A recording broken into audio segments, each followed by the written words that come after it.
Sino ang kumidnap kay Genie? During nga sa last chapter nalaman natin yung history nila Kuma at Genie pagtapos ng God Valley incident. Ipinakita nga yung naging buhay nila sa Sorbet Kingdom up to sa moment na ma-reconnect ulit sila kay Ivankov pagtapos ng 17 taon. At dito na nga sila sumali ng Revolutionary Army. Though simula nga neto namuhay na sila ng matiwasay, may hindi nga inaasahang pangyayari 14 years ago. At ito nga yung may dumating sa lokasyon ni Genie at kinidnap siya. Binalita nga ito kay Dragon at kitang-kita nga sa mukha niya yung pag-aalala. Kaya naman ang tanong nga dito sino kaya itong kumidnap kay Genie? Buhay pa ba siya ngayon? Kung oo, nasaan na kaya siya? Bali ngayong araw nga na to sasagutin natin yung mga katanungan na yan.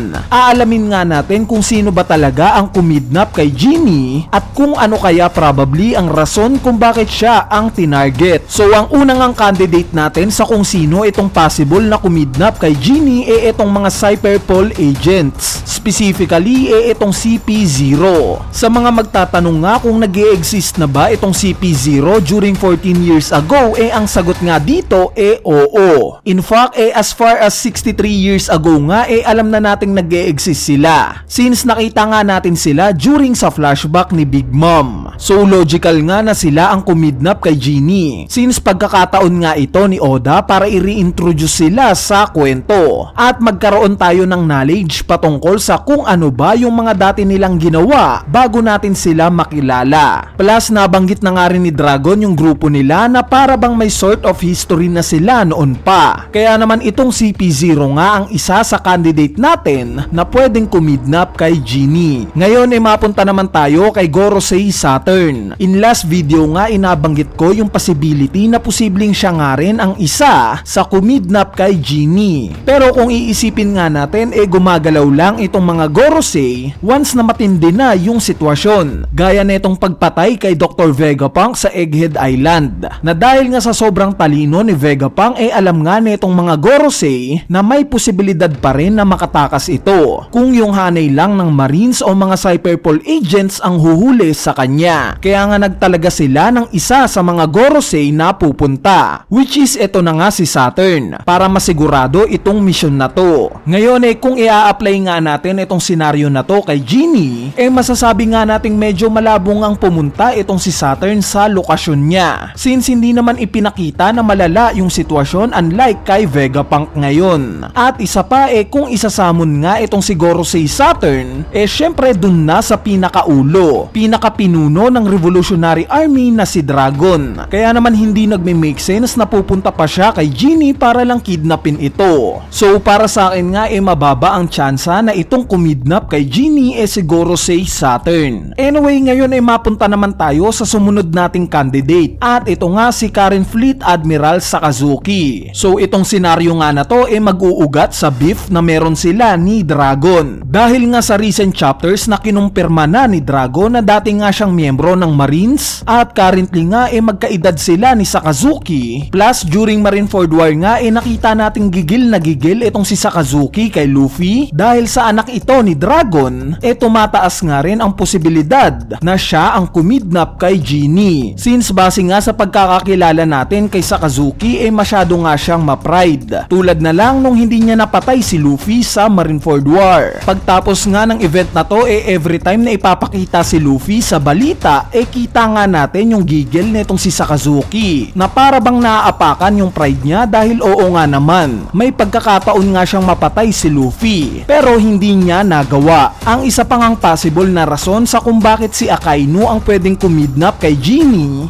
dahil sa nakita natin in chapter 595. Sa scene nga na to sinisisi ni Bonnie itong si Akainu sa kinahinatnan ng tatay niyang si Kuma. So ito kayang binabanggit ni Bonnie dahil sa alam niya na itong si Akainu ang punot dulo kaya naging cyborg si Kuma. Siya kaya yung kumidnap kay Genie? Anyway, ang sumunod naman nating candidate sa kung sino ang kumidnap kay Genie at tingin ko na ito ang may pinakamataas na posibilidad itong Pacifistas. Yes guys, ang kauna-unahang clone ni Kuma. So kailan ba exactly nag-exist itong mga Pacifistas? Bali ang magiging clue nga natin sa kung kailan ba nag-exist itong mga Pacifistas syempre sa pamamagitan ng mata ni Kuma. Kuma. Since originally nga may itim sa mata itong si Kuma. Meaning ang indikasyon na naging party cyborg na siya kung mawawala itong itim sa mata niya. Kung kailan nga ang pinakamalayong taon na makikita natin we assume na around sa taon na to nag-umpisa na siyang pag-eksperimentohan ni Dr. Vegapunk. So as we all know, 22 years ago nakipagkita itong si Vegapunk kay Dragon pagtapos na nangyaring Uhara incident. At yung ulo nga ni Vegapunk sa oras na to malaki pa. Later on nga sa flashback ni Vegapunk patungkol sa pag-uusap nila ni Kuma nakita natin wala ng itim sa mata itong si Kuma. Meaning partly cyborg na siya sa oras na to. Yes, may consciousness pa nga rin siya ng sarili niya. Pero yung katawan nga niya sa oras na to cyborg na. Meaning during sa mga panahon na to nakagawa na si Vegapunk ng mga pacifistas. Pero ang magiging tanong nga dito kailan itong scene na to? Dahil wala ngang timeline na ibinigay dito si Oda. So para sagutin nga kung kailan ang pinakamaagang nakita nating wala ng itim sa mata itong si Kuma during 12 years ago. Ito nga yung panahon na niligtas ng Revolutionary Army yung mga tao sa Gowa Kingdom. Yes, hindi nga kumpirmado yung mata ni Kuma sa oras na to since itinago nga ito ni Oda. Pero later on nga pagtapos mailigtas ni Dragon si Sabo nakita nga nating nagkaroon sila ng sparring, which is malinaw nga na ipinakita na wala ng itim sa mata itong si Kuma. Meaning ang pinakamaagang alam natin na isa ng cyborg itong si Kuma during 12 years ago. So malapit sa moment na kinidnap si Genie na 14 years ago. Ngayon sa last chapter nga ipinakita yung takot ni Kuma na pakasalan si Genie. Bakit? Dahil sa natatakot nga siyang maging isang slave pa rin ng world government at madamay si Genie. Kaya naman what if 14 years ago nakipagkasundo itong si Kuma sa world government para kay Genie. Papayag siyang sumalang sa eksperimento nila basta wag lang pakialaman itong pinakamamahal niya na si Genie. Now it makes sense. Dahil sa last chapter nga kung saan pinag-uusapan nila Genie si Kuma nabanggit nga niya mismo na nalalapit na daw yung muli nilang pagkikita. Meaning ine-expect ni Genie sa oras na to na at some point muli silang marireunite ni Kuma. Kaya naman paano kung itong silhouette ng paa na nakita natin yun na pala yung clone ni Kuma.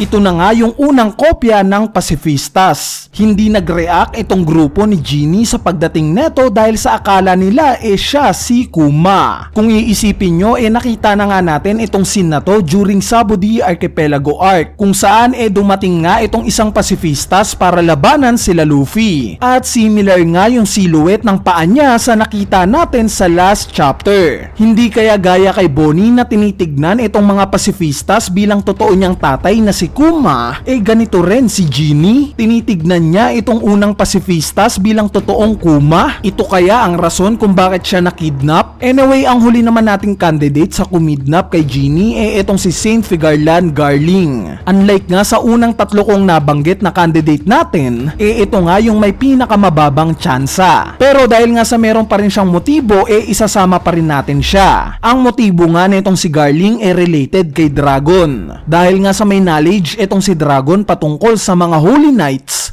kung sakali nga na itong knowledge ni Dragon hindi nagmula sa God Valley incident at in fact nakaharap niya itong si Garling at some point sa buhay niya, maganda nga ring ma-introduce itong si Garling na siya ang kumidnap kay Genie para nga naman ma-connect ni Oda itong Holy Knights sa grupo ng Revolutionary Army. So in summary nga itong CP0, si Fleet Admiral Sakazuki, itong pacifistas at itong si Garling ang tingin kong mga pangunahing suspect sa pagkidnap kay Genie. Bali para sa inyo ba? Sino sa mga nabanggit ko ang tingin nyong kumidnap kay Genie? May naiisip pa ba kayong iba? Kung may idea nga kayo, i-comment nyo na yan sa ating comment section sa ibaba para mapag-usapan natin yan. So yun lang, peace!